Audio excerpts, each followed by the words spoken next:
And now, Hire Away with Collins Harlan. Welcome to Hire Away.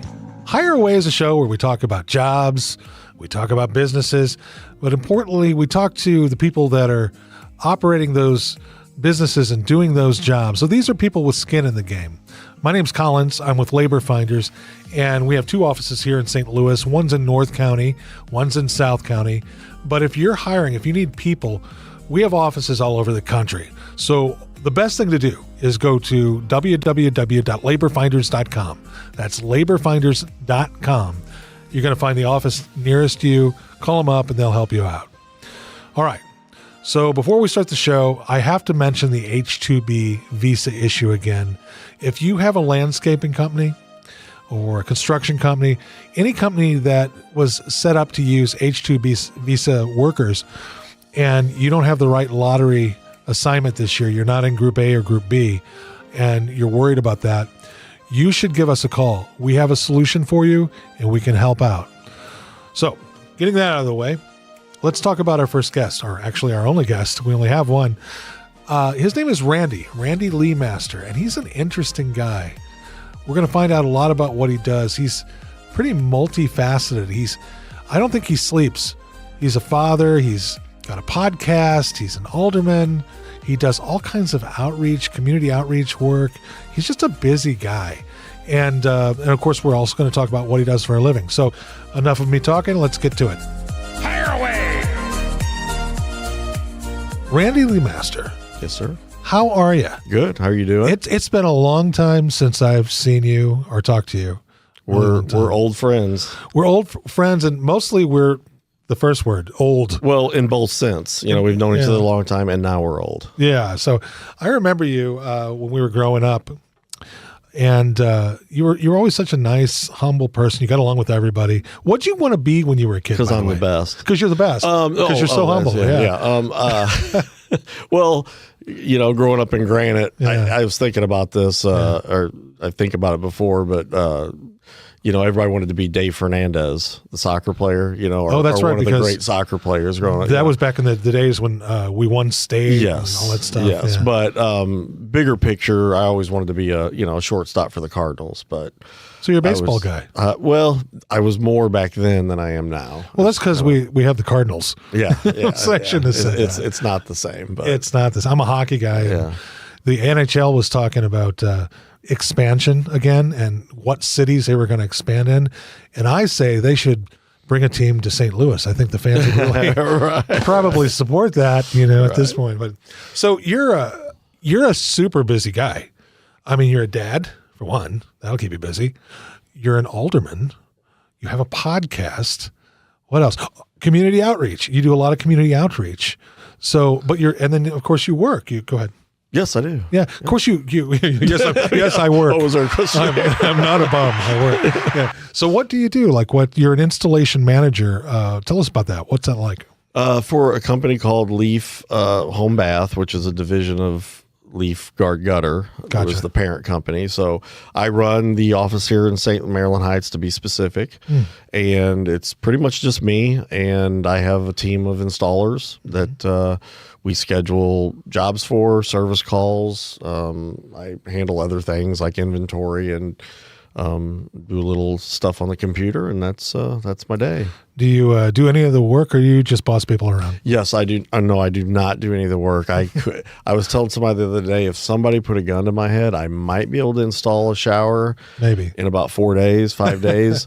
But these guys do it in 8 to 10 hours one day. Well, is it the kind of work where how'd you get into it? Were you a tradesman first, or were you in management, or how did it happen? No, I've done many things for many companies. I worked for a company for 14 years that I thought I was going to be at forever. They were an automation industrial distributor. That's kind of cool. So I worked my way up in that company, and then 2008 hit, me and a few other people were told, hit the road, Jack. I remember that. Yeah. So then from there, I bounced around from selling grain elevator buckets, which I didn't even know was a thing, to selling industrial chemicals and safety stuff for a few different companies. Never was the best salesman.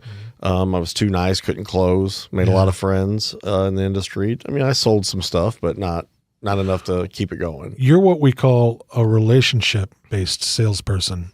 Where, go ahead. Yes. Yeah, where, you probably just needed to be in a different type of industry, selling a different service or product, and you would have done really well. Yeah, I had an owner, an Indian guy that started a chemical company over off South Grand, and I was driving around Springfield, just peeing in the wind, doing cold calls and stuff like that. And he calls me and says, "What are you doing?" in his broken English.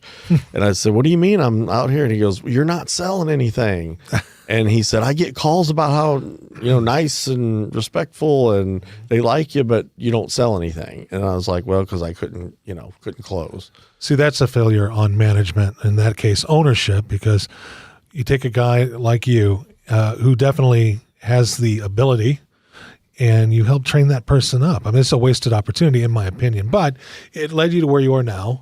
Yes. And you've been with this company for how long? Since June of 24. Nice. So I got back into, I hate to say my love, because I've always enjoyed warehouse management, inventory, and stuff like that. Yeah. So a company that I was at before, I was doing that for a flooring company, actually a stone's throw from here. Gotcha. So this is, I'm really familiar with this area, and then it was kind of a sinking ship. So a recruiter found me, and here I am, and I love this job, and I hope it's where I end up. Well, finish. You seem very happy where you are. That's good. But like I said, you're a really busy guy. We're going to talk about all these things that you do, all the things that I mentioned, because you're multifaceted. You've done all kinds of things. You got your podcast. I'm the most interesting guy on my block. You are. You're kind of like that Dos Equis beer guy. You don't often drink it, right? But when you do, anyway. So what I noticed is that you're very involved in something outside of work called OWL, and I'm thinking that's an acronym. OWL. Yes. What is that? What is OWL? OWL is overnight warming locations. Overnight warming locations. Yes. And that's in Granite City? It's in 3 locations. It started in Edwardsville and Alton. Okay. And then our pastor came in contact, went to a function where they were at. They were seated at the same table. Stuff came up. They started talking. What do you do? What do you do? And then our pastor was like, "We have a big gym, and let's do it." So just, it goes without saying, but I'm gonna say it anyway. Overnight warming locations. Yes.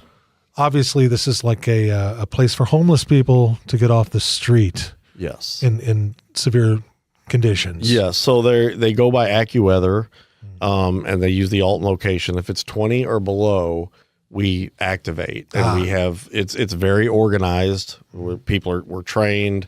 We have leaders. We have kitchen help leaders. We have shower monitors, and we get them off the streets. There's a team of people that go to where they are. Usually, which is usually downtown Granite in certain spots. Yeah. They bring them to the gym. About 4:00, we feed them dinner. We keep them off the streets and keep them alive. Yeah, that's obviously fantastic, because they have no other option. I mean, I don't think there's a halfway house in Granite City or anything like that, is there? No, nothing for the homeless. I believe the police. I believe the police and fire will let them come in. I hope I'm not saying anything wrong there, but the township during the day will open the doors. But in Granite, we're the only place that offers a full, like, here's a cot, here's some clothes, here's a shower, and we'll give you dinner and breakfast and relationship.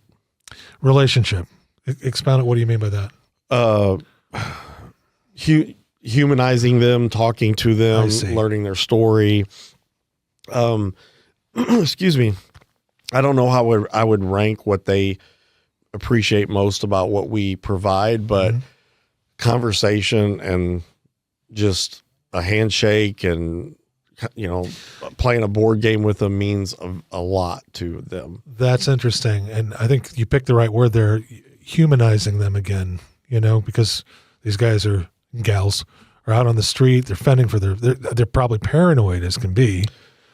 Yeah. Yes, they live a life of looking over their shoulder. Yeah. What little they have is very well, they protect it. They sleep with it. Yeah.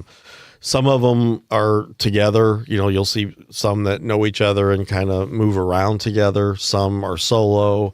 And talked to a guy out there the other day, and he was scared. He was mid-30s, probably had some mental issues as well. And he said, I just walk around not knowing what to do. And he was, they're very appreciative. I mean, we've had some bad, guys coming down from drugs or, schizophrenia or whatever. Yeah. But there's been no violence. They police themselves a lot. We've had a lot of success stories, but by and large, they are very appreciative of us being there for them. Yeah, I'd imagine so. And one of the things that you had mentioned is that you guys are very structured, because it sounds like everything that you're mentioning, all these things that you do for them, you're not just bringing them in. Okay, you're warm. Okay, it's morning, go. All these things that you're doing for them require structure and organization. Volunteers. This is all through the church, right? No, this is the community. And I had to give a shout out on Facebook the other day to the people that aren't from Granite that come here to help us. Nice. In a lot of the organizations that I've, whether it be a pet shelter or a women's shelter, a lot of the volunteers come from other cities. Now, some of them are coming home. They were from Granite, moved out or whatever. But I do want to say that I don't want to take a lot of credit for this. I mean, God was moving in our church, moving with our pastor. Our pastor, oh my gosh, he works his tail off. I'm just a foot soldier. We've got people that do way more than I do. I just show up on my shift for 4 hours and do the best that I can. But there's a lot of people that I wish got some recognition. Well, you're kind of giving them some recognition now. It's a team approach, and we're all, so to speak, foot soldiers for God, and purpose in life. And but what's impressive is, well, I don't know if impressive is right. I don't want to blow your head up. But what I think the key is, you put yourself in the position to be of value, and then you do it, And so you and your team and all these people that work on these things, it's fantastic. Somebody has to lead. I've never considered myself much of a leader, but if it's a good cause and a hole that needs to be filled, sign me up. I'm going to ask you. This is either going to be an obvious question that people are going to be like, why did you ask that question? Or hopefully it's going to be what I think it is, which is a chance to go a little deeper into this. What motivated you to get out there and do this? Well, it helped that it was through our church. So I was already there. So I was at the ground floor. And of course, I'm going to do it if this is a worthy cause. Well, let's back up. Okay. And I'm going to probe at you a little bit. You're already there, and of course you're going to do it. But, the other option is just to eat the donuts and go home and watch YouTube. And you didn't. So I've done that too. Right. So when you say, of course I'm going to do it, why is that a given? Tell what in you makes that a given? I mean, my faith and the way I was raised, I guess you could say, Gotcha. was huge. I mean, it's just what my mom would do, what my dad has done. They would do that kind of stuff, and a lot of times we didn't even know about it because they didn't want to bring attention to themselves. They weren't those kind of people. But later on, after my dad passed away, I would have multiple people come up to me and go, your dad gave me $50 when I was at my lowest or whatever. And he was very quiet, humble. He he wasn't look at me. Right. So I think it's just the way you're raised. And our pastor is a leader and a doer. And, you tend to follow people like that. If a good leader will. Yeah, that's interesting. Yeah. There are all kinds of leaders. Yeah. And his wife too. I can't leave out they're a team, and her job is, her 9 to 5 is, helping people. So both of them, I guess you could say. So, yeah. So, So it's just good leadership then, and you had good leadership in parenting. Your father was a leader, but not an ostentatious Now my one. mom is more of she's a go-getter. Like, Gotcha. She's very well-rounded, can sing, dance, play drums. Yeah. She's in her mid-80s now and teach. She's She's still going strong. Yeah. Yeah. Well, what made you decide, because again, so busy and you're doing all these things that really make a difference in the community. But what made you decide to run for the alderman position? Ooh, yeah, that's a good one. So I've always been into politics. I mean, Really? ever since sixth grade, we had a mock election at Wilson School, and I got to be Reagan, and we had to go around classes and give speeches and stuff, and so that was like the seed. And then you had Alex P. Keaton from Family Ties. Yeah. Remember him? I do. Yeah, the Yeah. conservative character on TV. Yeah. But I've always been into politics, and friends would be like, "Well, why don't you run for something?" And I was like, "Oh man, it's hard to put yourself out there." Yeah, let's back up then, and let's approach it that way. What were your when people would say that to you? What came to mind and to heart that made you think, "Nah, I don't want to do that. That I might not want to do that." Well, What reservations did you have? I'll be honest. One of them is the fear of losing and rejection. I mean, you Very human. Yeah. that's the human aspect of it. My daughter was growing up, getting older. I was just like, what am I doing? There's this was before OWL and Sure. before other things that I was doing, but I had gotten to know I'm very, very involved in supporting businesses in Granite. I got to know a lot of business owners. I would listen to them and they would vent to me. And I thought, well, maybe I could be a voice for small businesses and a cheerleader for the city, and the rest will come later, the knowledge and the. I can see that. And, going back to what you said about the different jobs you had in sales and how people probably just opened up to you pretty naturally. You're probably easy to talk to. I haven't met a stranger. I love hearing people's stories. I do love talking to people. So yeah, that's never been a problem. So basically, any misgivings you had, finally, you just the benefits outweighed all of those, and you thought, well, maybe this is something I should do. Yeah, and so in the first couple of years, you're just like, you're a little lost, because. I'm good at the strength of me as an alderman is listening to people, returning calls, helping them out, doing the customer service, which gets back to kind of what I'm doing for my job too.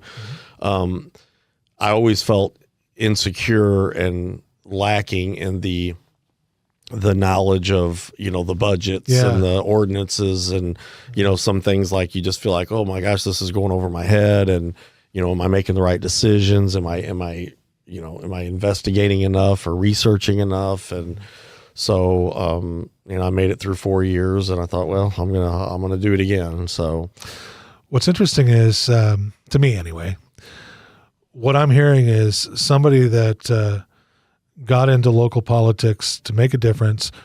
A lot of people get into local politics because they have ambitions, like they want to then become a mayor and then maybe even a governor or a senator. So they're exactly. No, yeah. Go ahead. No, that's perfect. That's not you. And I think that makes a good civil servant. Yeah. There are people, I know of people that had told me that, I wanted to do this since a certain age, and I knew that I had to do this to this to this. Mm-hmm.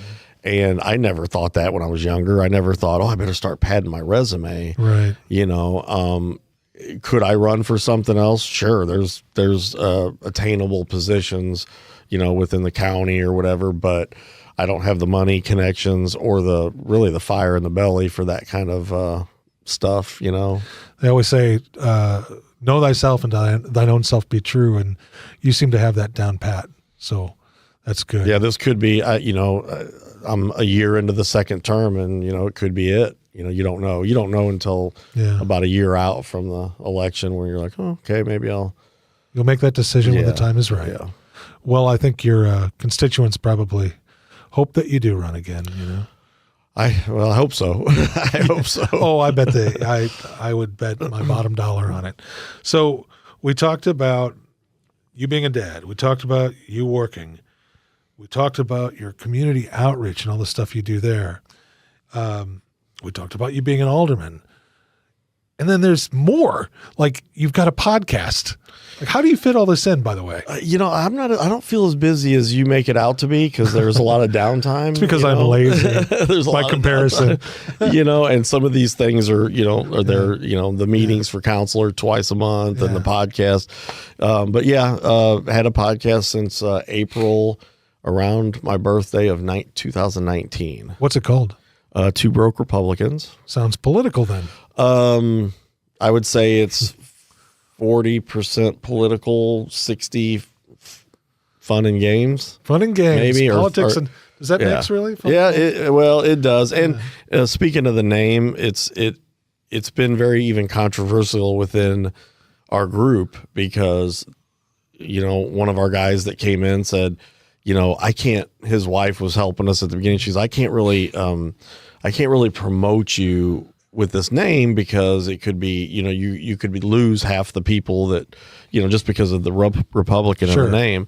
And it felt like we were shadow banned on, they wouldn't even boost us on Facebook because Republican was in the name. Isn't that a shame? They pushed back, we couldn't believe it, but it was true. So, I had so much fun doing the other stuff, but it's a place to vent politically. But there's been talk of, okay, let's change the name, and then one of the guys left for a while, and he came back. But me and the other guy were like, well, should we change the name and just take it in a different way? But we're still here doing the same tomfoolery. So you've been doing it for a long time. We should have more episodes, but we had breaks, where we you probably had to. And life, we have life, and life gets in the way. Sure. But it's a political show, but not really. I mean, you guys have a lot of fun on that show.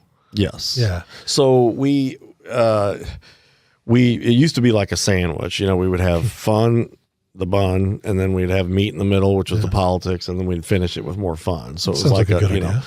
I've kind of talked the guys into pushing the politics to the end, so that if people don't like it, because we get people all the time say, we love the politics, we want more of it. And then there's other people that say, we don't want the politics, we just like you guys having fun. So we have a lot of different opening segments that we do. Get off my lawn, it's just get off my lawn. 3 old guys complaining about life. My first time, where we talk about stuff that we did for the first time. That sounds interesting. Whether it be, and it's usually, something controversial. I was going to say a little risque, perhaps. Yeah. So, and then we always end the show mostly with the top 5. Well, how do people, if somebody's hearing this and they want to check out your podcast, what do they do? Where do they go? Spotify, iTunes, just Two Broke Republicans. Just type in the... Yeah, you almost have to go to the R in Republicans, because there's so many Two Broke genres. I mean, there's so many. There's Two Broke gay guys. There's Two Broke guys selling watches, or Two Broke girls, or there's a lot of different. Yes. Yeah.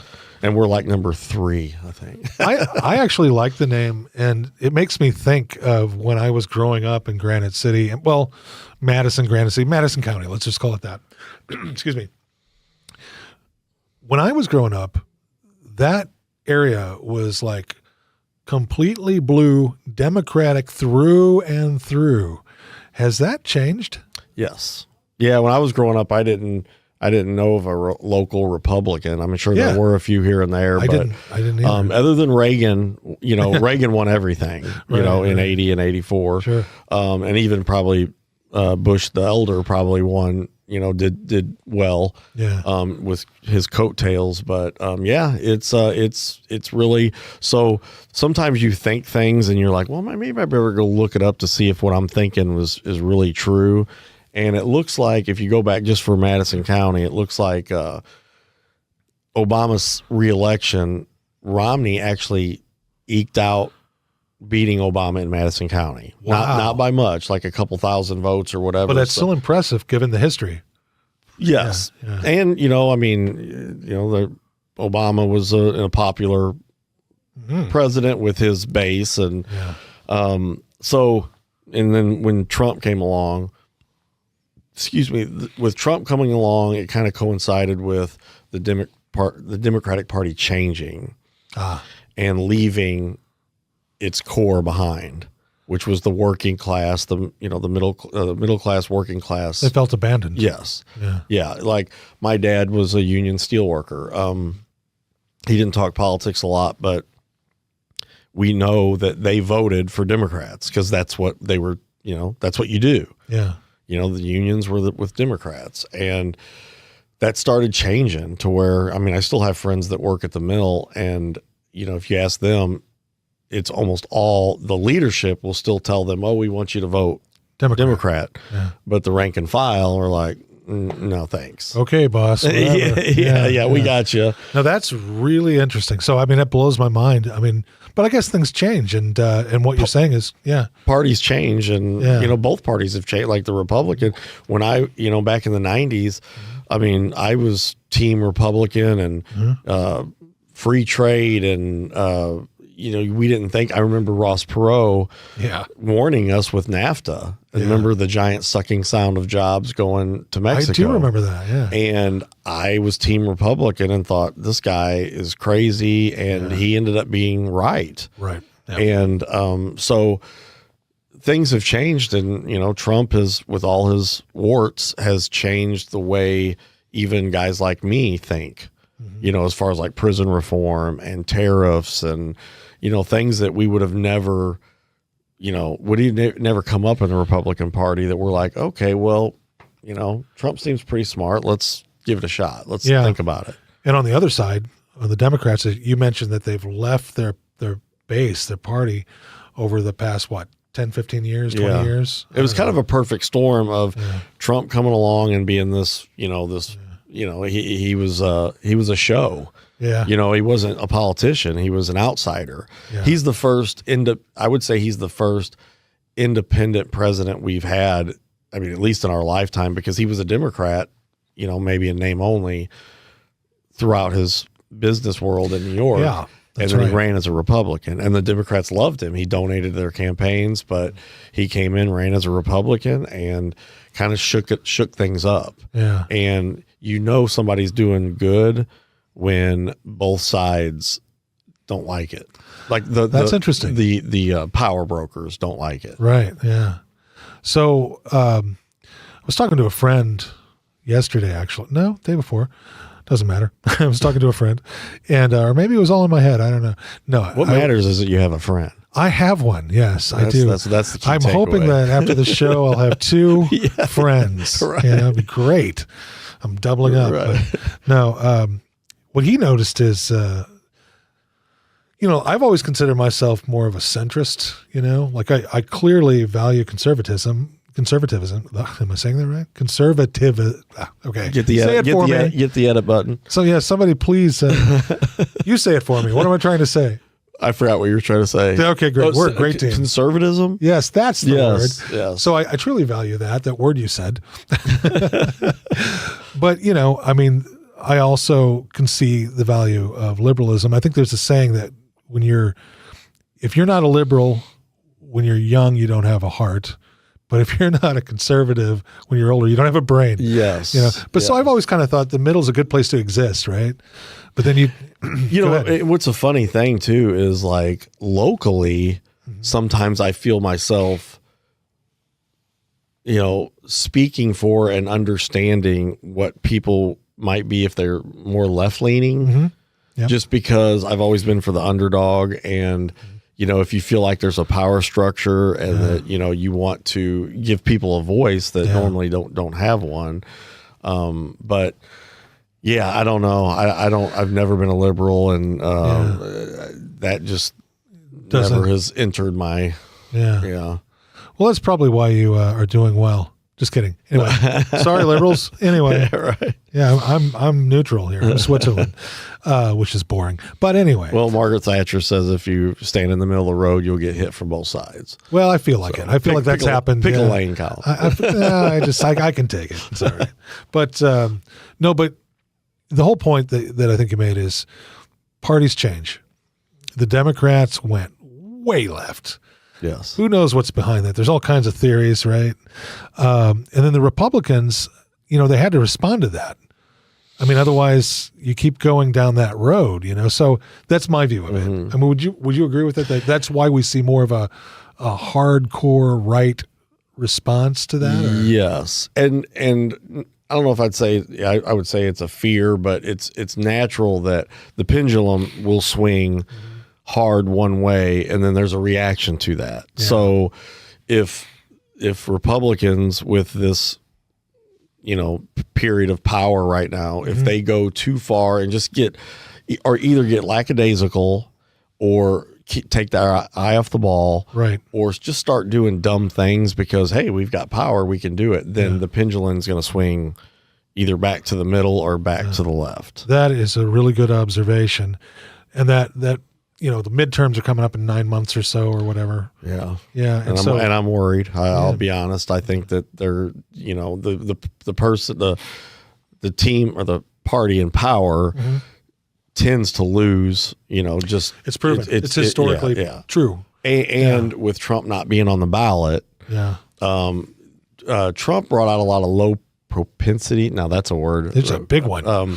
Voters. There's a lot of people that I know that never got into politics. One of the guys on my podcast didn't vote much, if at all, and Trump brought him out. Amazing. So there's millions of those people out there that will they be gone whenever Trump's done? Will they show up for Rubio or Vance or whoever the next person is? Will they show up in the midterms? That's a really good question. We already have some. There was a seat in Texas that was reliably red that flipped, and because people stay home. Yeah, that's scary. So, whether you like him or not, Trump is. I mean, that guy. He never sleeps. Apparently, he's done so much work. It's crazy. It's crazy. I couldn't do it. What are some of your favorite? I'm going to throw you a curveball. Of all the accomplishments that he's had. What are one or two of your favorite things that he's done? Oh my gosh! Well, you're putting me on the spot I there. am. There's so many. I think that the Big Beautiful Bill to me was great. For sure. There's more money. I just it just kicked in January, so there's more money in my pocket for my paycheck. I think the investment that he's bringing in, there was I think a story that came out today that there was in this past year, there was a loss of manufacturing jobs, but I think that was a carryover from Biden. Right. But now with all the investment coming in and the plants that are in, going to be built. To the works. That are in the works, I think that 26 is going to be a boom. Boy, I hope you're right, year. man. And I don't know if it's going to matter in the midterms or not because, some people just be like, I want something different. And candidates matter too. You can, well, you pointed it out with when Trump's gone, does the next candidate have that type of charisma to draw those people that you mentioned out? Right. Candidates matter. Yeah. And, I was a big fan of the Tea Party movement when it came, and I remember that. But the problem with that was they threw out a lot of kind of wacky, characters that thought, I'm just in the movement, I'm going to run, right? And we lost a lot of seats because they primaried, people that they weren't perfect, but they could have won. I want to go back to one thing you said just a moment ago about the midterms coming up, and you talked about that pendulum, and the left went this way, and if the Republicans counter too hard and make a bad showing of that, then that's going to come back the other way. Thus, the midterms were worried about it. Do you think? Let's take Minnesota, Minneapolis, or is it Minneapolis where everything's going on? Yeah. So. Tom Homan's come in there, and he's got a little bit softer approach.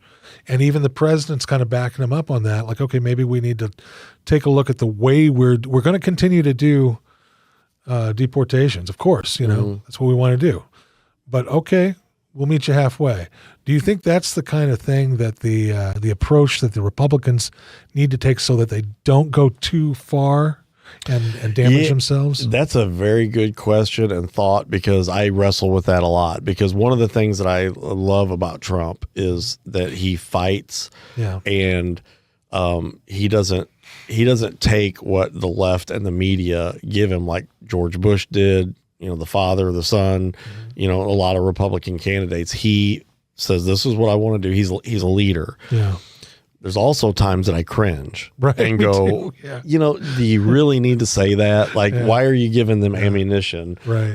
But sometimes I think he trolls people. I think that's a big part of his personality. Is like, I'm going to rile them up, get them going on this, and then I'm going to pull Maduro out of Colombia or Venezuela. He knows how to push their buttons and then make them look kind of silly. And expose them a little. He really is a very good tactician as far as what he wants to do. But I do think that one thing he doesn't get credit for is the way he pivots.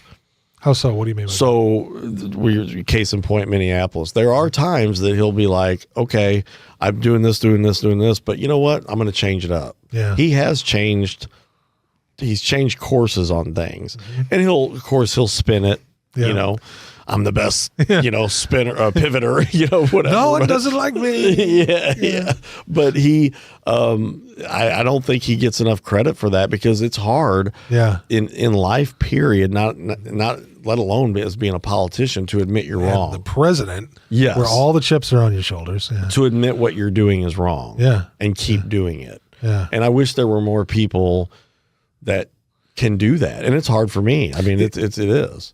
It'd be great if more people recognized that he does that, actually. And they don't. TDS it is a real thing. Yeah. And it blinds people, and I didn't like Biden. I didn't like Obama. I didn't like Hillary, whatever, but I lived my life. Yes. I didn't go home and cower under the covers and go, oh my gosh, we've got 3 more years of Biden. Right. I knew it was bad for the country, but you just have to put your boots back on and then go vote. That's right. 4 years, you get another chance, And try to change it. And life goes on. And that's the way it should be. Yes. Yeah. So we're kind of running a little short on time. Actually, this has been fascinating. We could keep going for another hour, probably. We probably could. We should. Ethan, producer but Ethan's got to go, right? Do you have a date or anything? What's going on? No, that's me. Oh, that's right. You do have a date. Congratulations, everybody out there. Randy has a date. Right. It's his first one ever. Shout out to Nikki, by the way. Shout out to Mickey. Is that her name? Okay. Nikki, yeah. Oh, Nikki. Yeah. I thought you said Mickey, because I'm an '80s kid. Oh, Mickey, you're so fine. You're so fine. You blow my mind. Yeah. But that's a Mickey. Guy, Mickey. We don't want that. We don't want that. No. It's bad for the image. So, but here's my final question to you, and I hope it's a good one. When everything's all said and done, and you're retired, fingers crossed, right? Retired, and you're sitting on the porch, you're reflecting about your life, what would you want your legacy to be? I always tell people that I hope I made them laugh.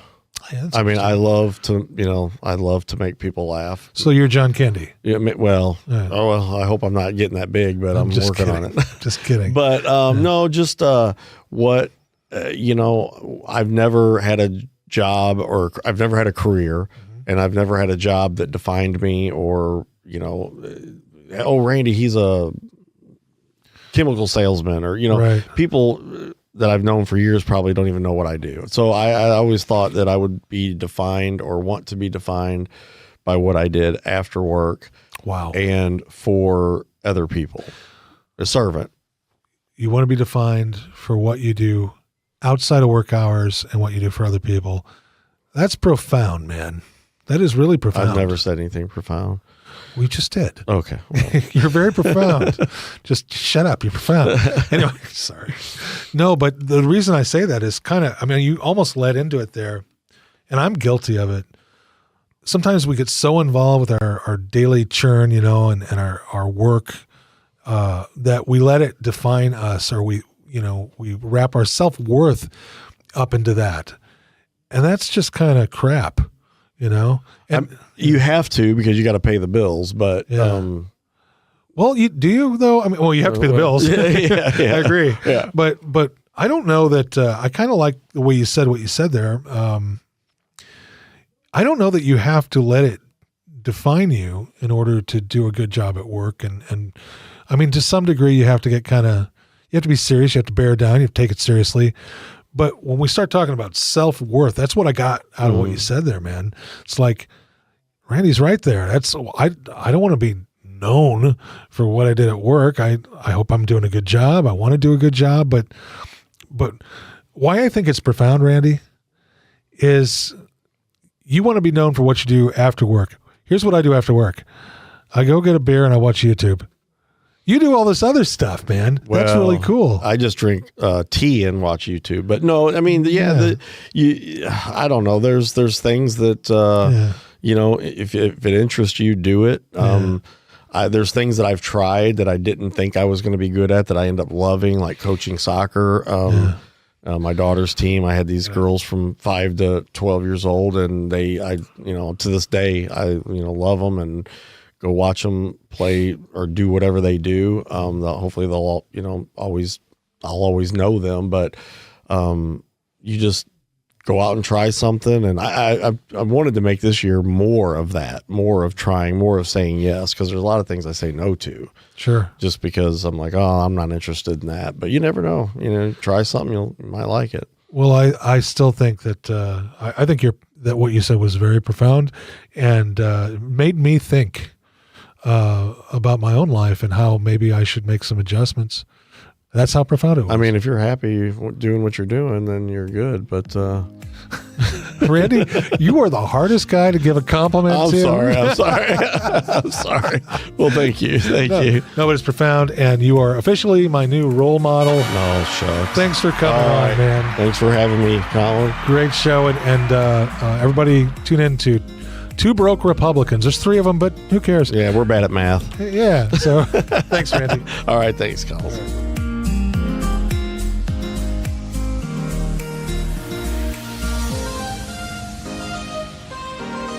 Wow, what a great interview. Randy's a good guy. And that was really profound what he said. He wants to be remembered for the things he's done outside of work. And that makes so much sense. You're going to want to stay tuned, by the way, for the Job of the Week. That's coming up.